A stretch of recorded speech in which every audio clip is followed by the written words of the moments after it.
All right.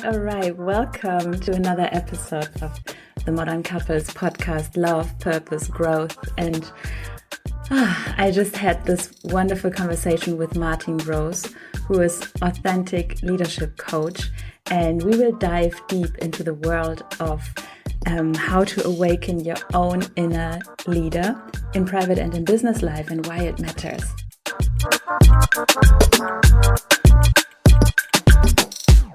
He and his wife and his son are living here in Bali together with me in the Thrive Village. And we are in the Thrive Village, a community of about 40 people living here. And the village, if you haven't heard of it yet, take a look at it online. Thrive Village Bali is based on the 4 pillars of entrepreneurship, spirituality, hedonism, and sustainability. And so many great ideas and so many great spirits find their awaken here. But not going too deep into that. I would like to anchor you in the moment for this conversation. If you are not driving, then you can close your eyes for a moment. But other than that, keep your eyes obviously open. Let's take 3 conscious breaths to really arrive in the here and now and to let go of what has been before or what's maybe distracting you. So take a deep inhale through the nose and consciously guide your breath to your belly or to your root chakra, really deep. And when you exhale, let go of tension, let go of anything that doesn't serve you anymore. Relax your shoulders. Take another deep inhale. And feel how fresh energy enters your body, and let go and exhale. And then in your own, continue with the conscious breathing and place one hand over your heart if you can to really feel you, and with the other hand rub the ear loops a little bit. And now you are set to go to listen up, not just with your ears but with your heart.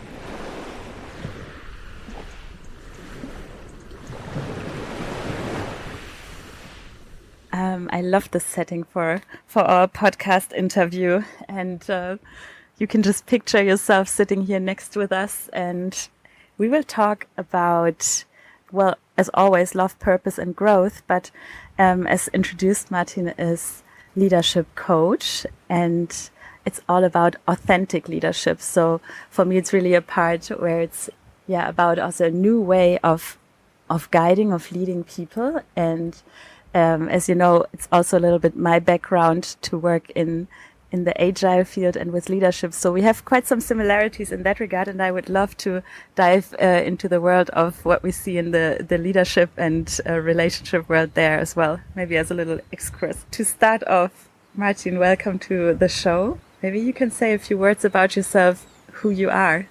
Sure, thanks for having me. Who am I? I think foremost, I'm a father, I'm a business person, I'm a husband, I'm somebody who is continuously seeking different aspects of his own personality and trying to, find out who I am. Seems to be an ongoing journey.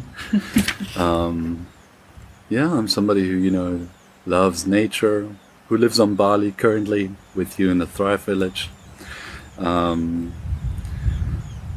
think I'm like a next door person with a lot of experience who, very early in my life I had to take over lots of experience, which, helped me to create the life that I'm currently living. I can tell you a little bit what I'm doing currently. So, as you said, I'm working as a leadership coach. I used to run my first own company, I think, back in 2013. Then I joined a couple of international consultancies and finally figured out I want to be self-employed again. So almost 3 years ago, I started my own business as a coach and a trainer. Did a lot of team development and leadership development. Currently, I'm almost only doing leadership coachings and leadership classes, running my own in-house leadership development program. And the major topic of all that, leadership development is not so much cognitive leadership tools and how to become, a better leader in terms of efficiency and results.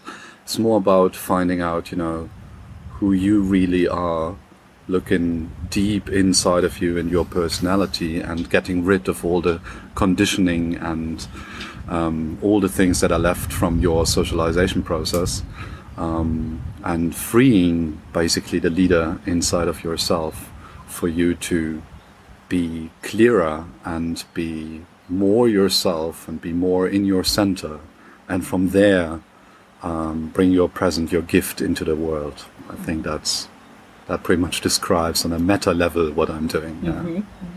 Right? And that's beautifully said, especially like bringing the gifts into the world, because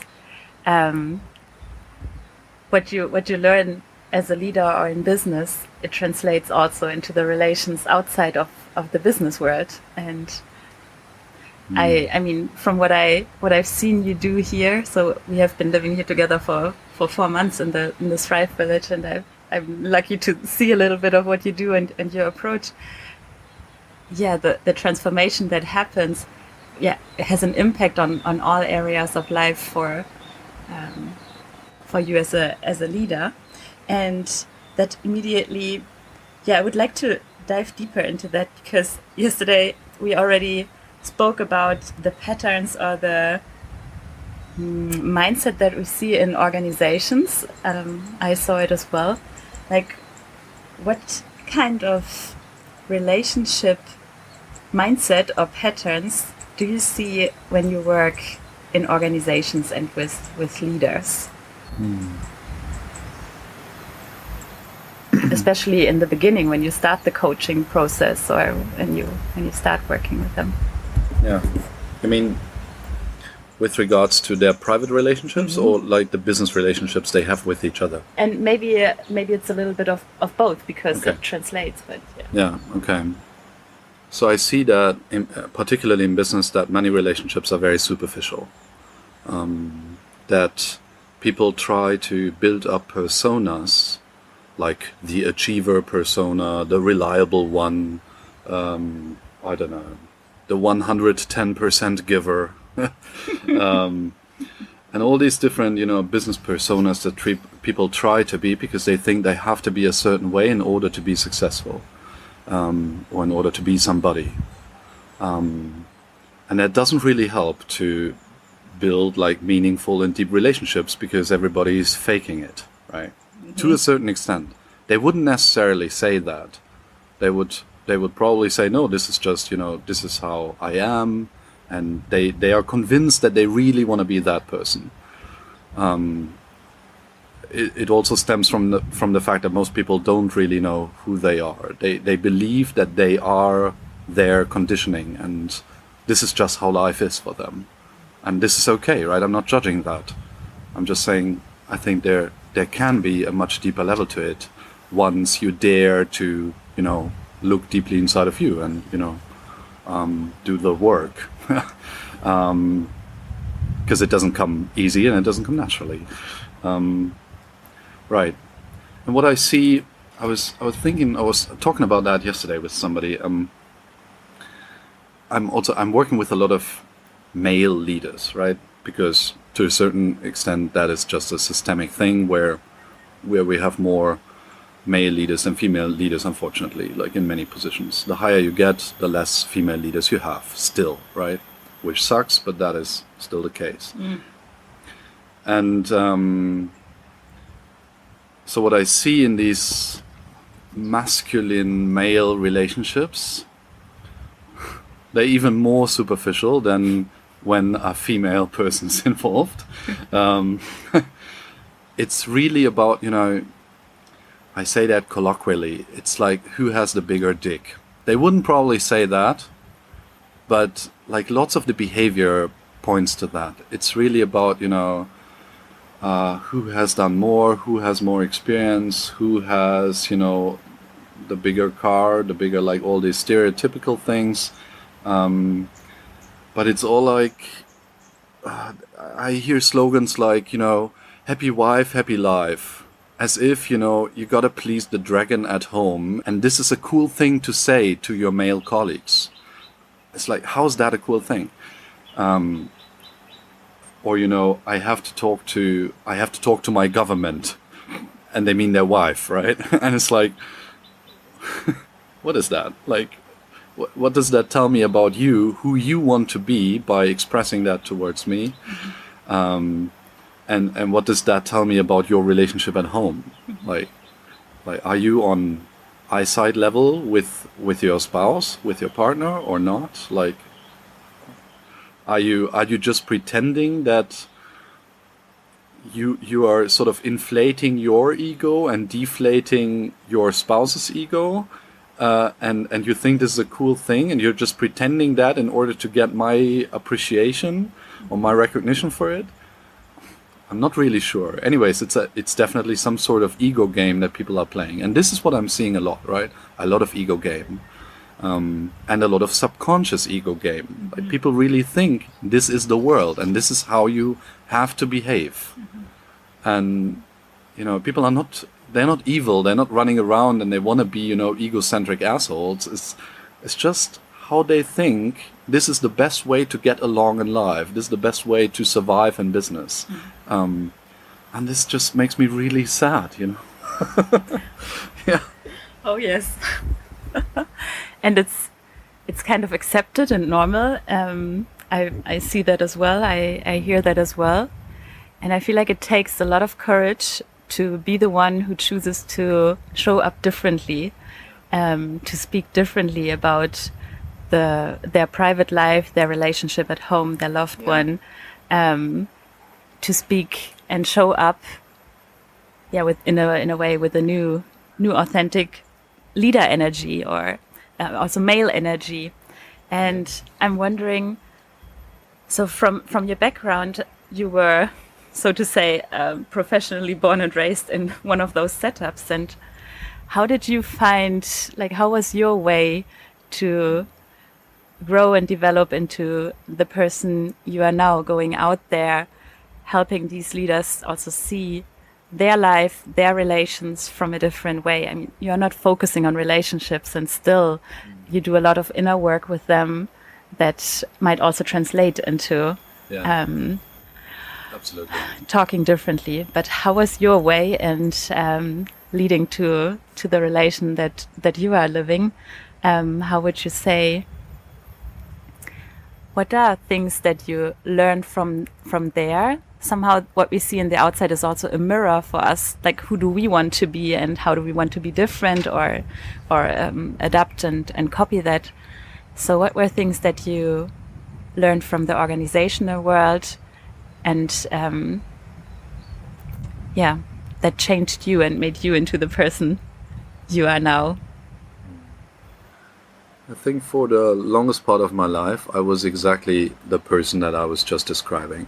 Right? I was the person trying to play that ego game, trying to be somebody, subconsciously trying to fill an inner void by doing a lot of things in the outside world, by hustling a lot, by, doing a lot of quote-unquote hard work, by trying to be an achiever, by trying to build a certain business persona, especially during my consultancy years. And all that, at one point I figured that was all a lot of running away from energy. I was running away from something. I didn't exactly know what that was, until I figured at one point, I was running away from exactly the opposite of what I was trying to achieve. When I was trying to be an achiever person, I was running away from being a loser. I was running away from the fear of failing, of being unsuccessful. And all my life, subconsciously, I was driven by a lot of fear, and I was driven by a lot of shame, aspects of my life that I was trying to neglect, and I was certainly suppressing a lot emotionally. And again, subconsciously, right? It was not a subconscious choice to do that. It was my strategy to survive in the world. and everybody around me was doing the same thing. So that was wildly accepted behavior. There was a breaking point, and that was not even the start of my own business 3 years ago. It was rather like sort of in the first year of my son's life. So that was certainly a rough period, the first year.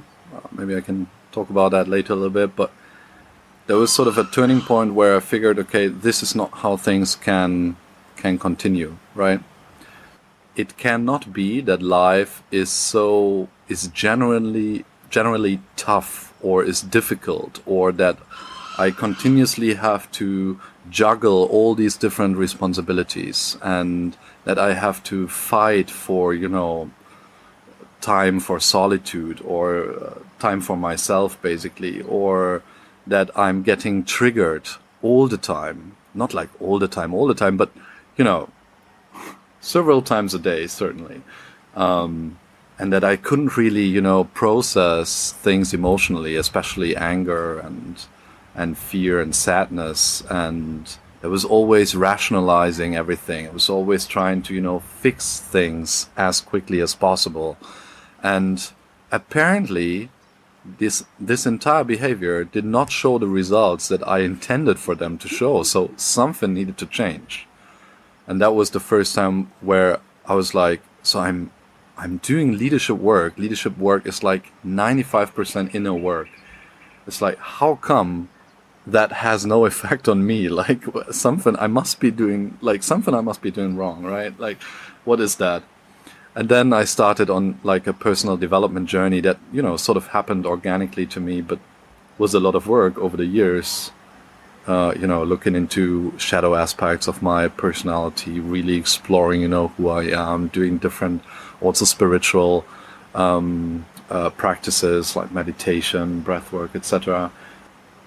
And step by step, figuring out, how many layers of conditioning were upon me that were directly affecting my ability to live in meaningful and deep relationships, not only at home, but also, with friends, and also in business with clients, etc.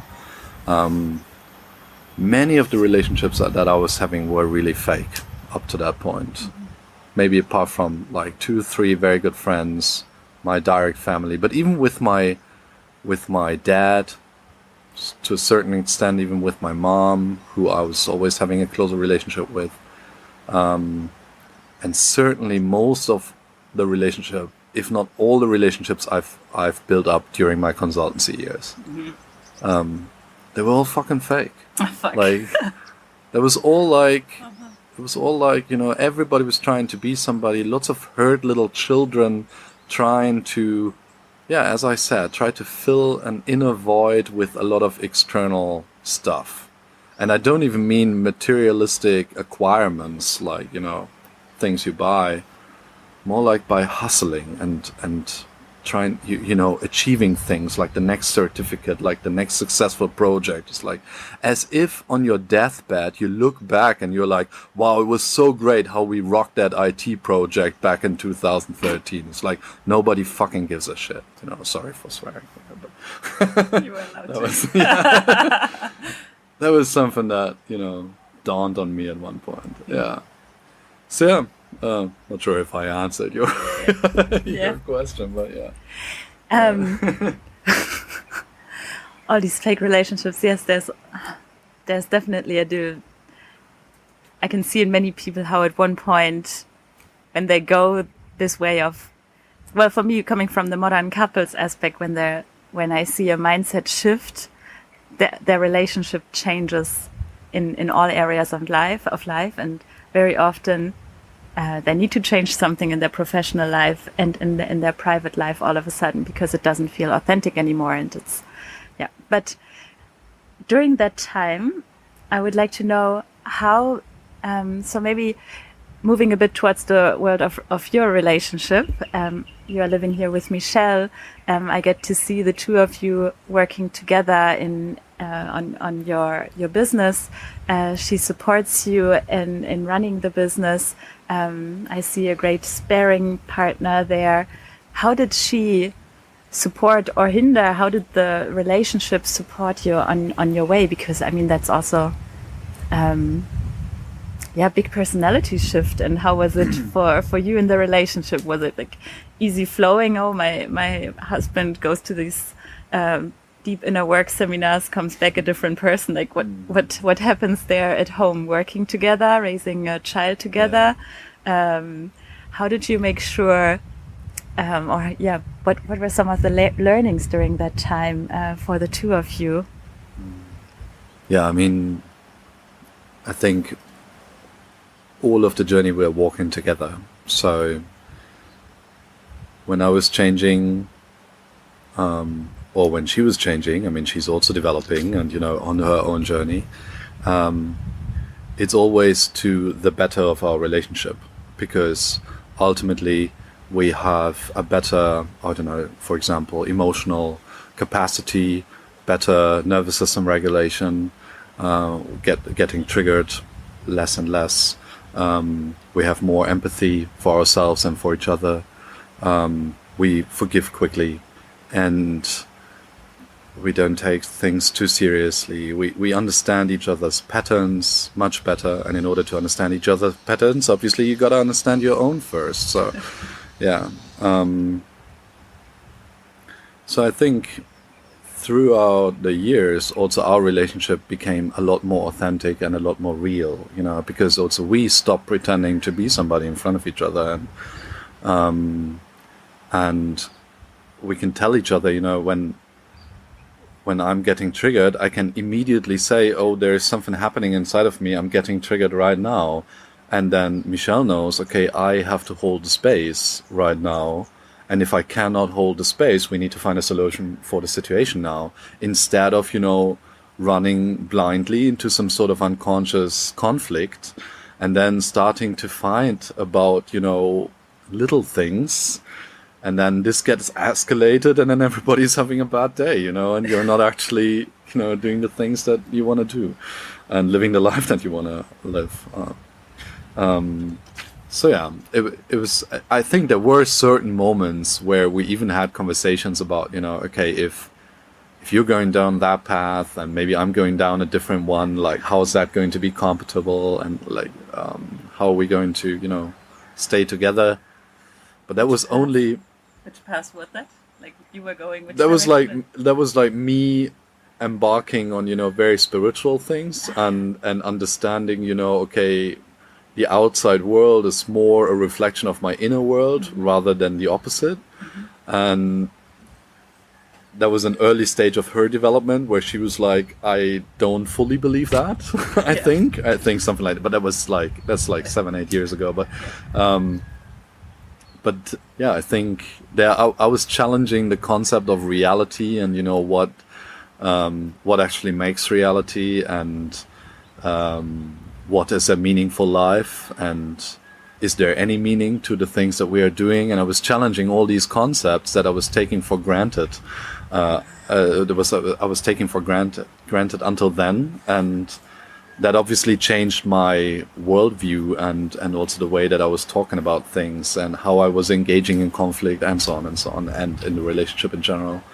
But yeah, then I think that also triggered some sort of growth journey for her. And funnily enough, I think it's often Michelle triggering the next step. And we have very, very different patterns. Maybe we can talk about the patterns in a moment. But like, for instance, I was struggling to leave my very well-paid, high-status consultancy career because I was afraid of the insecurity coming with self-employment. And it was her ultimately pushing me, and she was like, okay, you gotta quit now, like today. And I'm like, okay, like, if you say so, then this is probably fine. So there were like many of these like very small moments where she was actually pushing my journey forward. I think maybe because subconsciously she also knows that she grows when I grow. And then again, she sometimes grows in aspects like conscious parenting is a topic that she is driving like so greatly in our relationship, where I am like, I'm continuously impressed by, how consciously she acts with our son, and how invested she is in, different topics, where I'm like, wow, this is so amazing. Like I didn't even know that exists, and like she's constantly challenging my behavior as a dad, and to a certain extent also rightfully criticizing me sometimes and calling me out on my bullshit, and that again triggers, reflection and development within me. So yeah, I think there's we are we all have we have different roles, and they fit together like very well in this journey. And yeah, together we are holding the space for each other, and then this works. And obviously this is a lot of work, and it doesn't come, easy, and it's all, a flyby. Ooh, life is so great, and we're all on this great journey, love, light, and everything. It's tough at times, and it's struggling, and it's absolutely worth it. Quick question: what do you do when your wife calls you out? Yeah. It depends a little bit on on the significance of the situation, but usually I start a defense mechanism, which is I certainly start by justifying my behavior, or trying to be right for a moment, in a way of, no, you're not right, I am more right than you, bullshit that, doesn't further any conversation, doesn't help to find any solution. But then I'm getting a lot quicker in, realizing that, okay, this is bullshit. Even if I have a different opinion, my opinion does not really matter, as her opinion doesn't really matter in this situation. It's not about judging the situation. It's about, what kind of feeling do I have towards the situation, and how does that point to, my own needs, and how well can I articulate my own needs currently, and how do we find a solution that fulfills both, or like all of our needs of the involved parties. Like usually, often this, obviously our son Jona is also involved. Yeah, so, and I think the same happens with her. Like,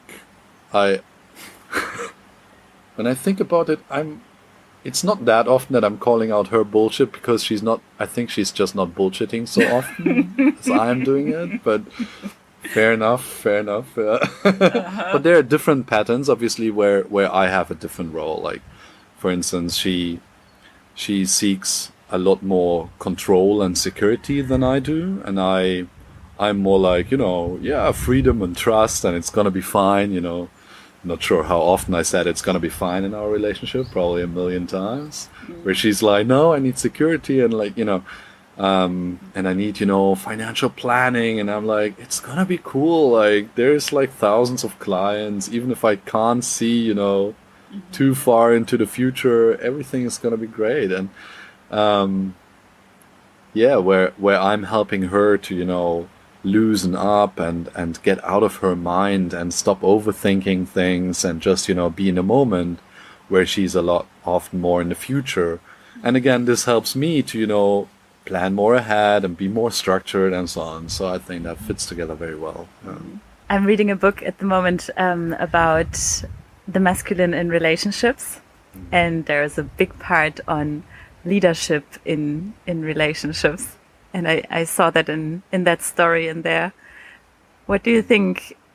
How much leadership is required in a relationship? And maybe let's talk about, can you go with the idea of it's the responsibility of masculine to provide leadership in a relationship? Wow, that's a tough one. I think. So, maybe we gotta talk about, what is leadership. So, for me, leadership is the ability of, how well you can express your own authenticity, and how good you are with your emotions, and how emotionally free you are. And that comes with sort of a level of self-empathy, to being able to listen first to yourself and then obviously to others, and then by authentically expressing yourself. And with that expression, you create understanding for yourself, for the situation, and you open a room for solutions and a room for, for bonding over an issue, rather than being enemies over an issue, rather than, everybody trying to be right. One thing I'm always seeing in the business world, everybody's, board meeting, everybody's trying to be right. And obviously that doesn't really help. So one thing that is absolutely required for that is vulnerability, right? You gotta look inside you gotta feel yourself, and you gotta look through your own bullshit and the layers of your conditioning. You gotta look into secondary, like from the secondary emotion that you're experiencing on the surface, like anger, you gotta look deeper into, what is behind that? What am I afraid of? What am I ashamed of? What am I sad about? What's the deeper thing inside of me that's currently moved, and where's that coming from? What kind of need do I have? What kind of value is mistreated or is fulfilled, right? And then expressing that. And I think the capacity of doing that, and having that capacity available most of the day, that I think is a symbol for strong leadership, also in a relationship, but also in business. And sometimes we have that capacity only for a very limited time, and then we're overwhelmed with, the emotions or the situation, or, it's just too much for us, or we were planning for a different thing to happen, and then, change, and then something else happens, and we are annoyed by it, or, something, or disappointed or whatever. And then our basically our nervous system loses the ability to regulate itself, and then we usually go into that fight or flight or freeze mode, right? And the ability of not going into that fight, flight, or freeze, I think that is basically the leadership that you have in relationship, especially when you have kids, I think, because they're excellent at triggering, even more situations than you could already do with your spouse. Oh, yeah. Yeah. So, yeah, I think... It's more like a shared leadership in that regard. Exactly. It's shared leadership. And it's like identifying quickly if the other person has the capacity for vulnerability, or if the other person closes down and is just, is triggered and is basically running an automized subconscious pattern and, is sort of caught up in that. And then not judging them for being caught up in it, but holding the space and trying to resolve the situation with your empathy. And then obviously the situation is fucked up when both people don't have empathy for themselves or for the other person, and then you got to find a different way, and then you know how to find a way, because that is just subconscious conflict resolving. And yeah, I think that is basically the leadership in a relationship when I think about it. So the patterns, you mentioned the patterns between the two of you. Yeah. What are some of the patterns that over time you discovered and were able to solve? For me, modern couples, modern relationships are really strong in regard to doing the inner work, are willing to do the inner work, and over time discover this and that. So what are some of the things that you resolved, or maybe also you have patterns that you see but don't yet know how to resolve? Where are the two of you with regard to your patterns? Yeah. So I already mentioned a couple of them, like, me being more in the moment, she being more in the future, which means I'm more generally trusting that things are going to be fine. That also accounts for, Jona is running around in the village here, and she's like, where's Jona? And I'm like, I don't know, but it's going to be fine. And she's like, no, he's like 3 years old. I really want to know, it's the first time, I need to get used to the situation. I'm like, I remember why? that day. Like... So yeah, it's these like very small moments. In business, this is often, me being relaxed about, opportunities happening, clients coming in. I always trust that, things are moving forward, because I know I'm doing a good job, and, people are happy with my work and they're going to refer me, and they kept referring me for the last 3 years, and it was always going on. It was even, it was growing a lot. It was going really great, and there's no indication for me to not trusting that situation any further. And she's like, okay, what about the cash flow? What about the business planning? We need to check the financial planning. Like, I'm like, yeah, we can, but it doesn't change anything about the situation, So these are like sort of the struggles. Yeah. And how have you found a way to deal with them yet? So it's like different need of safety and security. Yeah. How do you deal with that?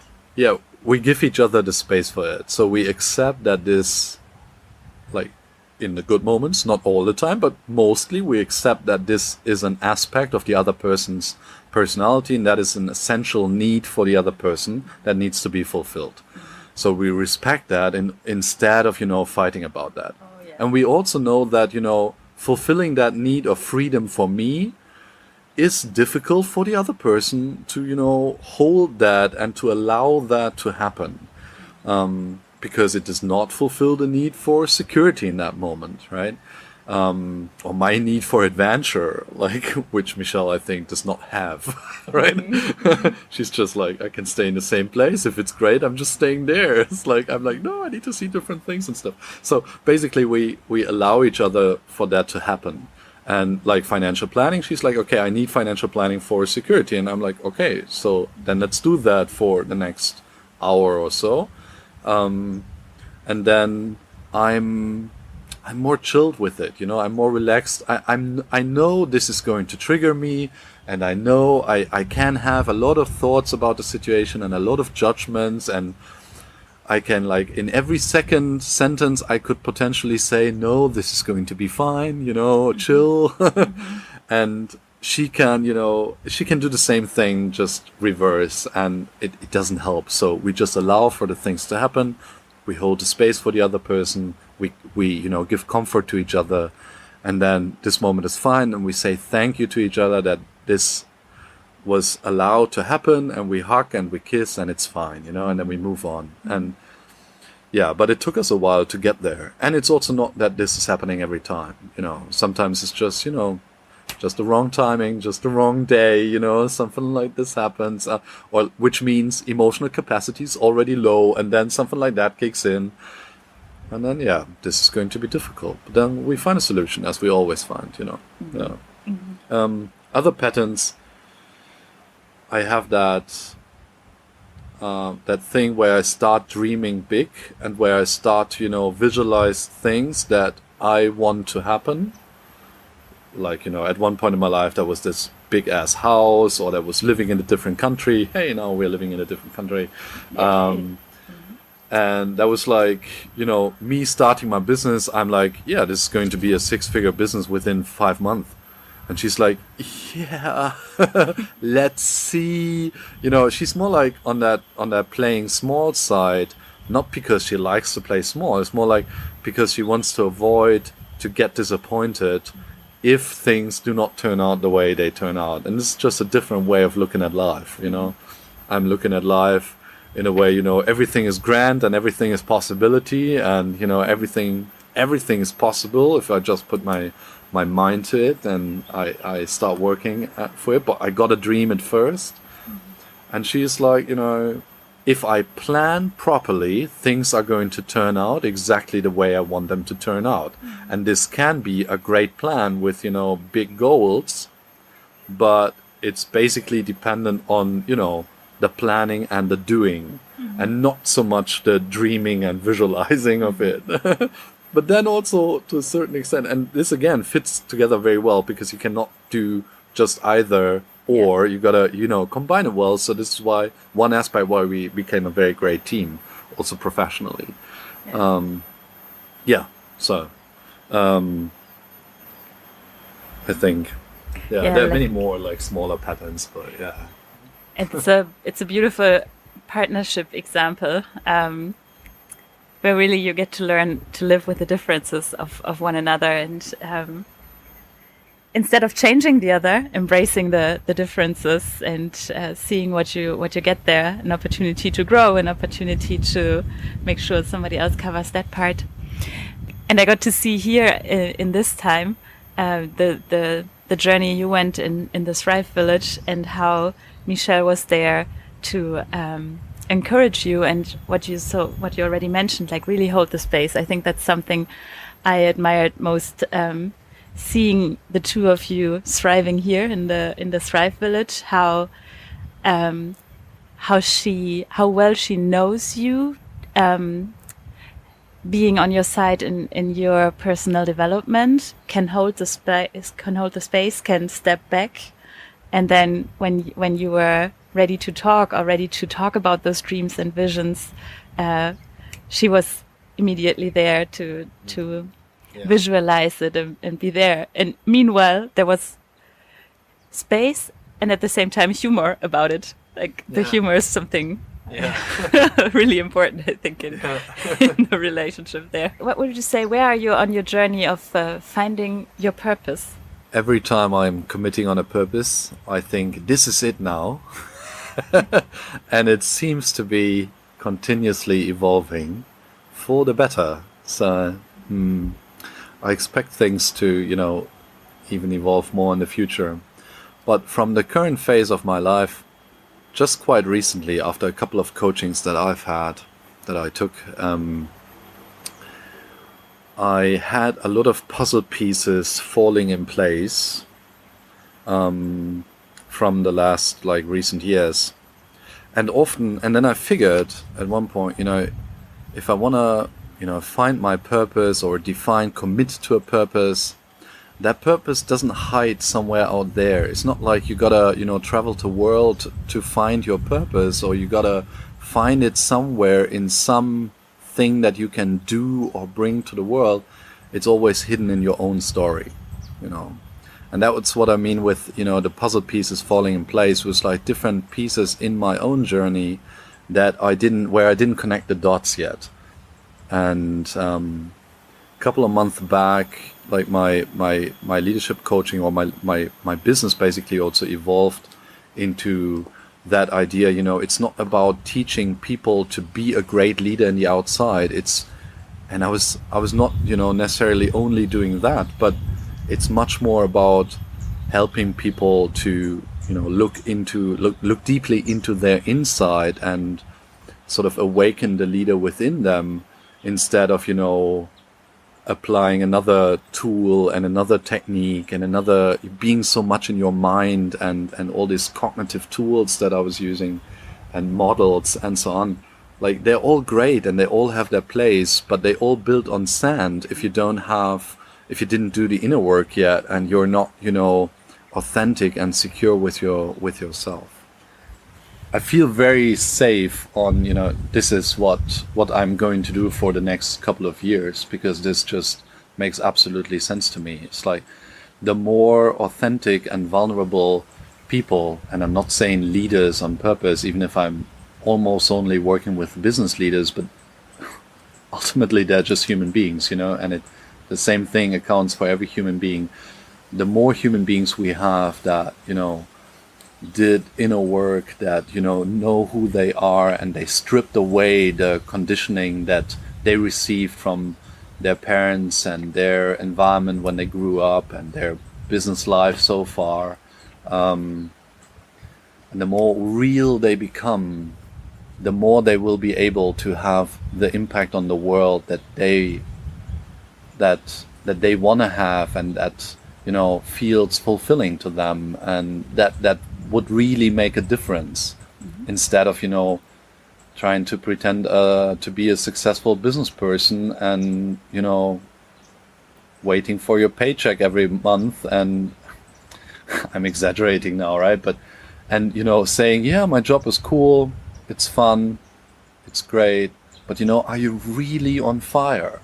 Is that really what you full-heartedly love to do, when you were absolutely free to start from scratch, to do whatever you love to do? Would that be the present you bring into the world? And if you full-heartedly can say, yes, this is absolutely it, okay, then this is great. But how many people can genuinely say that? Yeah. And this is just very few, right? And I'm working with leaders to do that, because I think they have a great impact on, business cultures and the companies, and how workspace are being designed, and how they can hold space for transformation of their employees and their team members. So they have a great butterfly effect.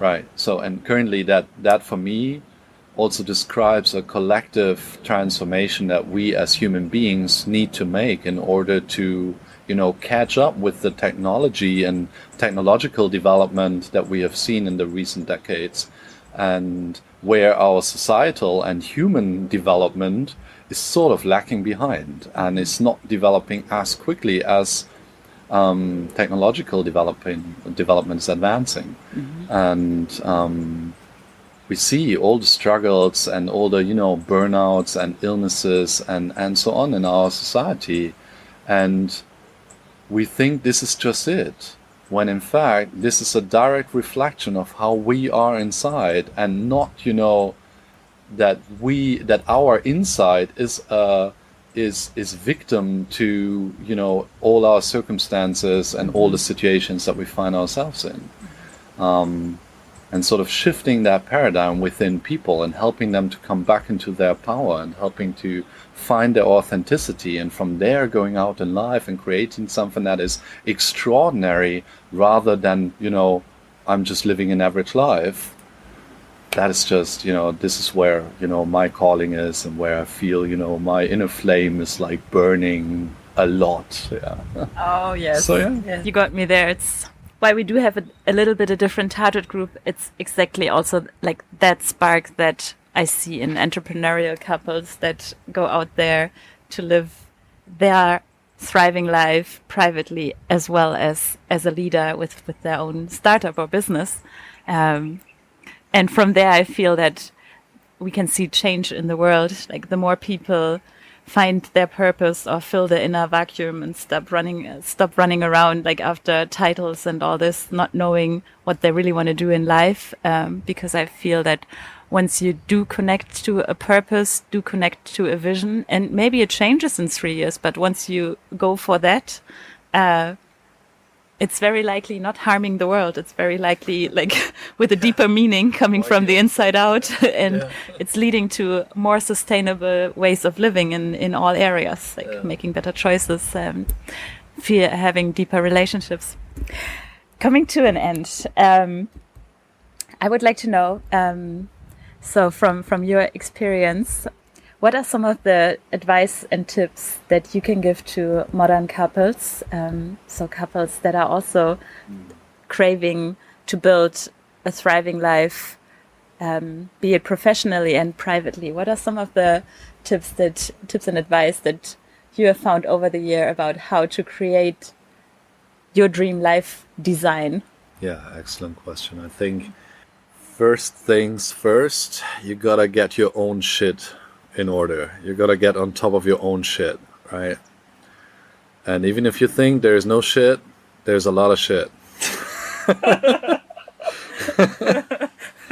Even if you think you've done all the work and you came a long way, I'm telling you, it's very likely that there's a lot more to explore. Yeah. So, yeah, and don't expect anybody else to do the things when you haven't done them. Don't expect your partner to be a great partner and be able to hold space if you can't hold space. If you don't know, when you don't know what holding space means, there's a lot of things to do right now. Yeah. It's true. I think with understanding your own patterns, your psychology, your ego construct, stripping the layers of conditioning, and getting more clarity and profound knowledge about, how things are working inside of you, you will also gain a lot more understanding for everyone around you. And ultimately you'll get a lot more chilled, because you will realize everybody is just living in their own reality. There is nothing like objective reality, there's just subjective reality. And this basically comes by the judgment that people make about the different situations that they're in. And you're just making a different judgment than your spouse is doing or anybody that you know is doing. And this ultimately creates conflict and creates, different opinions and so on and so on. So yeah, and when you understand yourself better, you can understand the other self, you can understand the other person better, and you become a better we, right? Because you can have more empathy with each other. You can, forgive quickly. You can not be triggered when somebody says something that is maybe even crossing the line and it's not nice to say. You don't have to flip, you don't have to react on that. You can still be calm and neutral, be in your center, and understand that what the other person just said, even if that could potentially trigger you, or maybe would have triggered you in the past, you are still a conscious person that has a choice in every given moment. You don't have to be identified with the emotional trigger. You don't have to be in the emotion. You can, experience that within yourself, and then with more consciousness, act in a way that it is, meeting the different needs involved in the situation and actually resolving the situation without escalating it. And I think it comes down to these situations in so many moments, in so many different moments, different conflict situations, like micro conflicts and so on and so on. Yeah, I guess training yourself in catching yourself when the ego is being triggered, and then directly making a switch and being able to authentically and vulnerably expressing that towards the other person is something that is an absolute game changer to any relationship. Yeah. And on that way, be gentle with yourself. Because, yeah, it's not going to work all the time. It's not working for me all the time. And it's fine, Forgive quickly, move on. It's not so important. The things that you're fighting about, ultimately, they have no meaning. It's just the meaning that you give to them that provide meaning in the first place. So it's all happening inside of you. It's not really happening out there. And you have maybe not full control, but you have consciousness to, change things to the better. And with that understanding, with that higher level of consciousness, your relationship becomes so much more solid and so much more deep, and genuine. And this is what I wish every person to experience. Yeah, I think this is the advice I have to give. Many more smaller things, but I think it comes down to that. Yeah, but some good points there. And I want to add that sometimes when you get caught in the drama, or when you are caught in your perception, it's not just always you and the spouse that need to figure it out. Sometimes it's also helpful to speak with somebody else about these things, or to hear other couples or other friends' stories to get perspective on what you experience. And sometimes that's also something that helps. That's why, for example, in Modern Couples, we have the masterminds, the communities where it's possible to speak and get inspired by other couples, to do the inner work, not just with yourself, but also with the support and in a safe container with others. And wow, those were quite some clear instructions and a roadmap where to go and what to do. I love this masculine energy guiding us. And if you want to dive deeper into the world of awakening your inner authentic leader, in the world of relations, feel free to check out the Modern Couples website or follow me on Instagram, Marcella Anna Brebaum. And what I really want to encourage is also the idea of joining one of our newly launched masterminds, where you get the chance to talk to other relationship people, to other modern couples, because very often the topics that come up when you do the inner work, they don't necessarily have to be shared and resolved always just within the two of you, within the couple. But oftentimes it's easier to get inspiration from others or also share the topics with groups. So the Modern Couples Masterminds is a safe container for you to explore the world of relationships and upgrade your skills. Check it out. Also have a look at Martin's website. The link is in the show notes. He is launching a workshop beginning of May. Take a leap, and his target group are leaders in organization, leaders of the new age, I would say, or leaders, managers, and this is obviously for all genders who are ready to explore the inner world to show up more present as a leader in the day-to-day life. Check it out. I also tag his social media profiles, and yeah, looking forward to seeing you in the next podcast. Leave a like, follow, please subscribe. It helps me spread the message with more and more people.